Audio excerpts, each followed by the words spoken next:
এই তোমরা কোথায় ঘুরছো? হ্যাঁ, কোথায় ছিলে এতক্ষণ? দেখো তোমাকে দেখছি গো, তুমি খাবার তুলছো দেখছে, মেয়ে গোল্ডি দেখছে। এই তোমরা কোথায় ঘুরতে গেছিলে? গোল্ডি দেখছে দেখো।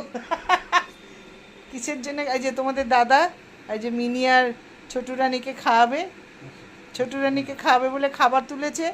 এই যে এরা দেখছে, সব কটা ওইখান থেকে ঘুরে ঘুরে এলো দৌড়িয়ে দৌড়িয়ে, পুরো মেলার ঘুরে বেড়াচ্ছিল। ওই যে দেখছে দেখো। গোল্ডি, কি দেখছো? হ্যাঁ, কোথায় ঘুরতে যাচ্ছ? ঘুরছো? গুরু গুরু কোথায় করছো? গোল্ডি রানী, বারিশিয়ানি, এই যে, ওই যে সব কটাকে স্নান করেছি অল্প অল্প জল দিয়ে, বেশি না, গরম উষ্ণ গরম জল দিয়ে। কিন্তু ওর বেলা একটুখানি জলটা খুব গরম হয়ে গেছিলো, তবে আবার একটু মিশিয়েছে, অসুবিধা নেই তো, গরম পড়েছে তো খুব।